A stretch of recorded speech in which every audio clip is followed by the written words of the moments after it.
सबको मेरा नमस्कार। मैं सब लोगों को नेशनल अकादमी के लिए स्वागत करता हूँ. നമ്മൾ ഹിന്ദിയാണ് പഠിക്കുന്നത്. 2 ചാപ്റ്റർ കഴിഞ്ഞ് ഇനി 3ാമത്തെ ചാപ്റ്ററാണ് നമ്മൾ എടുക്കുന്നത്. അപ്പോൾ ആദ്യകാലത്തിലെ കുറച്ച് കവികളെ പറ്റി പറഞ്ഞിരുന്നു.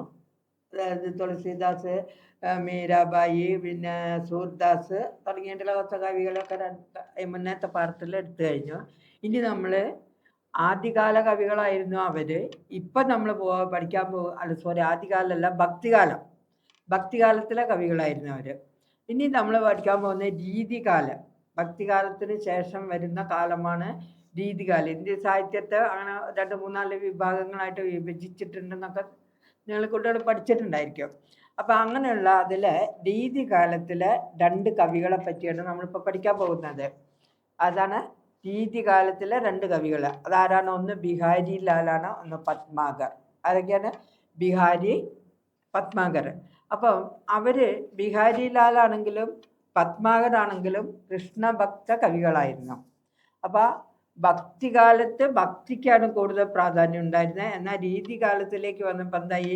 ഭക്തി അവിടെ നിൽക്കുന്നുണ്ട്, ഭക്തിയെ പറ്റിയിട്ട് പറയുന്നുണ്ട്, എങ്കിലും പ്രകൃതി വർണ്ണനാണ് അതിൽ കൂടുതലായിട്ട് വരുന്നത്. പ്രകൃതി വർണ്ണന, പിന്നെ ശൃംഗാരരസം, അത് രണ്ടും കൂടിയാണ് രീതികാലത്തിൽ വരുന്നത്. ഏതൊക്കെയാണ്? പ്രകൃതി, ശൃംഗാരം. ആ 2 പ്രകൃതിയുടെ വർണ്ണനകളോടൊപ്പം തന്നെ ശൃംഗാരരസ, ദൈവം മുഖേന ആയാലും ശരി, മനുഷ്യരായാലും ശരി. ഇവിടെ ഇപ്പം നമുക്ക് ശ്രീകൃഷ്ണ ഭക്തിയെ പറ്റിയിട്ടാണ് പറയുന്നത്. ബിഹാരി ആണെങ്കിലും ഒരു ശ്രീകൃഷ്ണ ഭക്ത കവിയാണ്. അദ്ദേഹത്തിൻ്റെ കവിതകളെ ഗാഗർമേ സാഗർ എന്നാണ് പറയുന്നത്. ഗാഗർമേ സാഗർ എന്ന് പറഞ്ഞാൽ എന്താർത്ഥം? ഗാഗർ എന്ന് പറഞ്ഞാൽ കുടം, സാഗർ എന്ന് പറഞ്ഞാലോ സാഗരം, സമുദ്രം. ഗാഗർമേ സാഗർ, കുടത്തിൽ സമുദ്രം അടങ്ങിയിരിക്കുക എന്ന് പറഞ്ഞാൽ എന്താ അർത്ഥം? ഏക് ചോട്ടെ സെ ശബ്ദ മേ ഏക് ബഹുത് വ്യാപ്ത അർത്ഥം ആത്താ ഹൈ. ഒരു ചെറിയൊരു ശബ്ദത്തിൽ വലിയ അർത്ഥങ്ങൾ കൊണ്ടുവന്നിട്ടുള്ള പ്രയോഗങ്ങൾ, അതിനാണ് ഗാഗർമേ സാഗർ എന്ന് പറയുന്നത്. അങ്ങനെയുള്ള രചനകളാണ് നമ്മളുടെ ബിഹാരി ലാലിൻ്റെത്. ഉദാഹരണത്തിന് നിങ്ങൾ ഒരു ദോഹ തുടങ്ങുന്നുണ്ടല്ലോ, കനകത്തെ അതിസൗകിന മാതകദാസെ അധികായി എന്ന് പറഞ്ഞിട്ട്. ആ ദോഹയിൽ എന്താ പറയുന്നത്? ആ പദത്തിൽ എന്താ പറയുന്നത്? കനക. ആ 2 പദം കൊണ്ടാണ് അവിടെ വലിയൊരു അർത്ഥത്തെ അദ്ദേഹം പറയുന്നത്. കനകം എന്ന് പറഞ്ഞാൽ നമുക്ക് സ്വർണം എന്നുള്ള അർത്ഥമുണ്ട്, സ്വർണം എന്ന് പറഞ്ഞാൽ ധനം എന്നുള്ള അർത്ഥം. കനകന് വേറൊരു അർത്ഥം എന്താ പറയുന്നത്? ഒരു തരം പഴമാണ് മാതക. അതായത് ഞങ്ങളുടെ നാട്ടിലൊക്കെ അതിന് ആത്തക്ക എന്ന് പറയുക. അങ്ങനത്തെ അത് തിന്നു കഴിഞ്ഞാൽ വിഷമാണ്. കുറച്ച് അതായത് ലഹരി ഉപയോഗിച്ചുണ്ടല്ലേ, നിങ്ങൾക്കൊക്കെ അറിയാലോ. നമ്മളുടെ നാട്ടിൽ സുപരിചിതമാണ് മദ്യം ഉപയോഗിക്കുന്ന ആളുകൾ. അവരുടെ അവസ്ഥയും നിങ്ങളൊക്കെ കണ്ടവരായിരിക്കും. അപ്പം അതുപോലെ ആയിരിക്കും, 2 ഒരുപോലെയാണ്. അപ്പം ബിഹാരി പറയുന്നത് എന്താണ്? ആ കനകം, ഈ മാദക പദാർത്ഥങ്ങൾ ഉപയോഗിച്ച് വരുന്ന ആ മത്തിനേക്കാൾ ഭയാനകമാണ് ധനം കൊണ്ടുണ്ടാവുന്ന മത്ത് എന്ന് പറയുന്നത്. അവിടെ മത്തെന്ന് ഉദ്ദേശിക്കുന്നത് അഹങ്കാരം. നമ്മളറിയില്ല, ഗർവ് എന്നൊക്കെ പറയില്ല. എന്തൊക്കെയാ നിങ്ങളുടെ നാട്ടിൽ എന്താ അതിന് പറയാന്ന് ടീച്ചർക്ക് അറിഞ്ഞൂടാ. എന്നാലും ഗർവ്, അഹങ്കാരം, തലയെടുപ്പ്, തലക്കാനം എന്നൊക്കെ പലരും പല വിധത്തിൽ പറയും. അതായത് കുറച്ച് കണ്ട് ധനമായി കഴിഞ്ഞാൽ പിന്നെ ആരും കണ്ണിൽ പെടില്ല. അവർ വലിയ വലിയ ആൾക്കാർ മാത്രമായിട്ടേ കൂട്ടുണ്ടാവുള്ളൂ, നമ്മളെ ഒന്നും കണ്ണിൽ കാണില്ല. ഇതിനെക്കാട്ടിലും ദോഷമാണെന്ന് പറയുന്നത് ആ മധുര ഉപയോഗിച്ച്, മദ്യം, ലഹരി വസ്തുക്കൾ ഉപയോഗിച്ചുണ്ടാവുന്ന മാദകത, മത്ത്, അല്ലെങ്കിൽ എന്താ പറയുക, അതിന് ലഹരി ഉപയോഗിച്ചുണ്ടാവുന്നതിന് മത്തെന്ന് തന്നെയല്ലേ പറയുക. ആ വസ്തുവിനേക്കാൾ ഭയങ്കരമാണ് ധനം കൊണ്ടുണ്ടാവുന്ന മത്ത്, അല്ലെങ്കിൽ അഹങ്കാരം, ഗർവ് എന്നാണ് ബിഹാരി പറഞ്ഞത്. ആ കനകം എന്നുള്ളൊരു വാക്കുകൊണ്ടാണ് ഇത്രയും വലിയൊരു അർത്ഥം നമുക്ക് പറഞ്ഞു തരുന്നത്. പിന്നെ അടുത്തത് നമുക്ക് പറയാനുള്ളത് ആരാണ്? പത്മാകറാണ്. പത്മാകർ എന്ന് പറയുന്നത് ഇതുപോലൊരു ശ്രീകൃഷ്ണ കവിയാണ്. ആ ബിഹാരി ശ്രീകൃഷ്ണനിൽ ആത്മസമർപ്പണം ചെയ്തിട്ടുള്ള ആളാണ് കേട്ടോ. ശ്രീകൃഷ്ണൻ്റെതായിട്ടുള്ള ലീലാവിലാസങ്ങളൊക്കെ ഒരുപാട് വർണ്ണിച്ചിട്ടുള്ള, അതൊക്കെ പഠിക്കാൻ വരൂ. നമുക്ക് നാഷണൽ അക്കാദമിയിൽ നിന്ന് നിങ്ങൾക്ക് കിട്ടുന്നതായിരിക്കും. അതുകൊണ്ട് വന്നാൽ നമുക്ക് കൃത്യമായിട്ട് നല്ല രീതിയിൽ നിങ്ങളത് പറഞ്ഞ് മനസ്സിലാക്കി തരുന്നതായിരിക്കും. ഇനി വരുന്നത് എന്താണ്, പത്മാഗർ എന്ന് പറയുന്ന കവിയാണ്. അപ്പം ബിഹാരിലാൽ കഴിഞ്ഞു, അദ്ദേഹം ശ്രീകൃഷ്ണ ഭക്ത കവിയാണ്. അദ്ദേഹത്തിന്റെ കാവ്യങ്ങൾക്ക് എന്താ പറയുന്നത്, ഗാഗർമൻ സാഗർ എന്നാണ് പറയുന്നത്. ആ ഗാഗർമൻ സാഗർ എന്ന് പറയുന്നത് എന്താന്ന് പറഞ്ഞു തന്നു കഴിഞ്ഞു. ചെറിയൊരർത്ഥം കൊണ്ട് വാക്കുകൊണ്ട് വ്യാപകമായ അർത്ഥത്തെ സൂചിപ്പിക്കുന്നതിനാണ് പറയുന്നത്.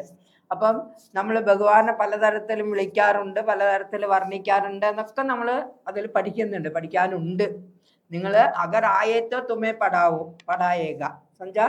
नेशनल अकादमी के से तुम्हें सभी प्रकार की सुविधाएं सहायक सब मिल जाएगा। तो इसलिए मैं कहती हूँ कि अगर तुम आए तो हमें पढ़ेंगे.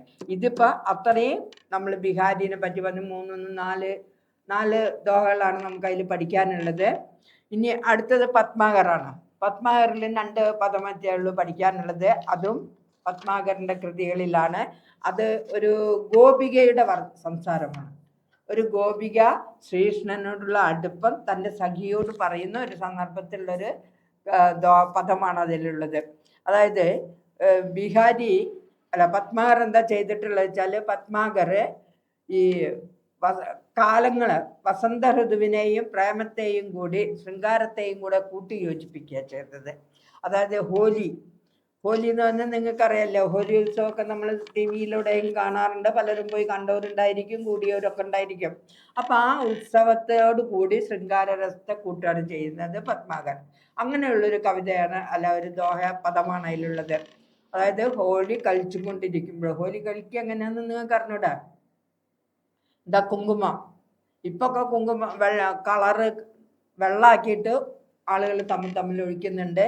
പണ്ടൊക്കെ കുങ്കുമങ്ങൾ എടുത്തിട്ട് കാറ്റിൽ ഊതി പറപ്പിക്കുക ചെയ്തിരുന്നത്. അങ്ങനെയും കളിക്കണ്ട. അങ്ങനെ ആ ഊതി പറപ്പിക്കുന്ന സമയത്ത് നമ്മൾ ശ്രദ്ധിച്ചില്ലേ, നമ്മളെ കണ്ണിലൊക്കെ ആവും, കണ്ണിലും മൂക്കിലും വായിലൊക്കെ കയറുക. അങ്ങനെയുള്ള ഇടയ്ക്ക് എന്തായിപ്പോയി, ഒരു ഗോപികയുടെ കണ്ണിൽ അതങ്ങോട്ട് കയറി. അതോ അതിൻ്റെ മുന്നേ തന്നെ അവളുടെ കണ്ണ് കയറിയിട്ടുണ്ട്? ശ്രീകൃഷ്ണൻ. അപ്പോൾ ഗോപികമാരും ശ്രീകൃഷ്ണനുമായിട്ടുള്ള രാസക്കേലികളൊക്കെ നിങ്ങൾ ഭാഗവതം കഥ അറിയുന്നവർക്ക് അറിയാവുന്നതാണ്. അപ്പം ഈ ഗോപികമാരും ശ്രീകൃഷ്ണനും കൂടെയാണ് എന്ത് ചെയ്യുന്നത്, ഹോലി കഴിക്കുന്ന. മറ്റേ ഹോലിക്ക് വേറൊരു പേരും കൂടെ ഉണ്ട്, എന്താണ് ഞാൻ പറഞ്ഞുതരത്. അപ്പം ആ പേര് ടീച്ചർ ഇപ്പം പറഞ്ഞുതരാം കേട്ടോ. അപ്പം ഈ ഹോലി കഴിച്ചുകൊണ്ടിരുന്ന ഫാക് എന്നാണ് പറയുന്നത്. അപ്പം ആ പേരോട് കൂടിയും പറയണ്ട. ഫാക് എന്ന് പറയുന്നത് ഒരു നാടൻ പാട്ട്. ആ സമയത്ത് ഹോലി കളിച്ചുകൊണ്ടിരിക്കുമ്പോൾ പാടുന്നതായിട്ടുള്ള ഒരു പാട്ടിനും പറയുന്നുണ്ട് കേട്ടോ.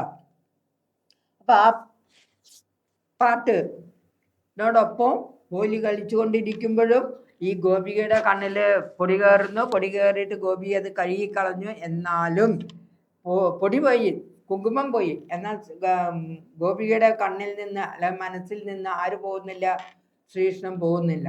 അപ്പം അത് തൻ്റെ ഒരു കൂട്ടുകാരിയോട് രഹസ്യമായിട്ട് പറയുന്ന ഒരു പദമാണ് നമുക്കതിൽ പഠിക്കാനുള്ളത്. അപ്പോൾ ഹോലി കളിച്ചുകൊണ്ടിരിക്കുമ്പോഴാണ് എന്താവുന്നത്, ഗോപികയുടെ കണ്ണിൽ എന്ത് പോകുന്നത്? കുങ്കുമം പോകുന്നത്. ആ കുങ്കുമം പോയി കഴിഞ്ഞപ്പോഴേ അവിടെ ഗോപിക എന്താ ചെയ്യുന്നത്? കുങ്കുമം കഴുകിയൊക്കെ കഴിഞ്ഞു. പക്ഷെ എന്തില്ല, കൃഷ്ണൻ കണ്ണ് കയറിയില്ല. കണ്ണ് കാരണം മനസ്സ് കയറിയത് പോയിട്ടില്ല. അപ്പം ആ കണ്ണം പോവാത്തതിനെ പറ്റിയിട്ട് അവൾക്ക് ആ മനസ്സിൻ്റെ അസ്വസ്ഥത, പാരവശ്യം ആരോടും പറഞ്ഞു തീർക്കണ്ടേ? ഇസ്ലിയേ അപ്പനി സഖീസെ ബോൾത്തി ഹൈ. അപ്പം അവൾ എന്ത് ചെയ്യുന്നു, അവളുടെ സഖി കൂട്ടുകാരിയോട് പറയുന്നതാണ് സന്ദർഭം. അപ്പം ആ ഹോലിയുടെ ഫാഗ്, അതായത് ആ 2ാമത്തെ പേരുണ്ടല്ലോ ഫാഗ്, അതൊരു ഗീതം പാട്ടുമാണ്. ഹോലി സമയത്ത് പാടുന്ന ഒരു തരം നാടൻ പാട്ട് കൂടി, അതിനും പേരുണ്ട് ഫാഗ് എന്ന് പറയുന്നത്. അപ്പോൾ ആ സമയത്ത് കണ്ണൻ്റേതായിട്ടുള്ള വർണ്ണനകളൊക്കെ അതിമനോഹരമായ വർണ്ണനകളാണ് കവി ചെയ്തിട്ടുള്ളത്. അതൊക്കെ കേട്ടാൽ നമ്മളിങ്ങനെ ഇരുന്ന് പോകും, അത്രയും മനോഹരമായ വർണ്ണനയാണ്. അത് കേൾക്കാം നമുക്ക്. അഗർ തും ആയേ തോ തുമേ ജരൂർ സുനാഊംഗ യാ സുനായേഗ. समझा? അപ്പോൾ सब लोगों को मैं और भी एक बार नेशनल अकादमी के लिए स्वागत करता हूँ। मैं समझता हूँ या मैं विश्वास करता हूँ तो लोग जरूर आएंगे। अच्छा, तो सबका मेरा नमस्कार और धन्यवाद।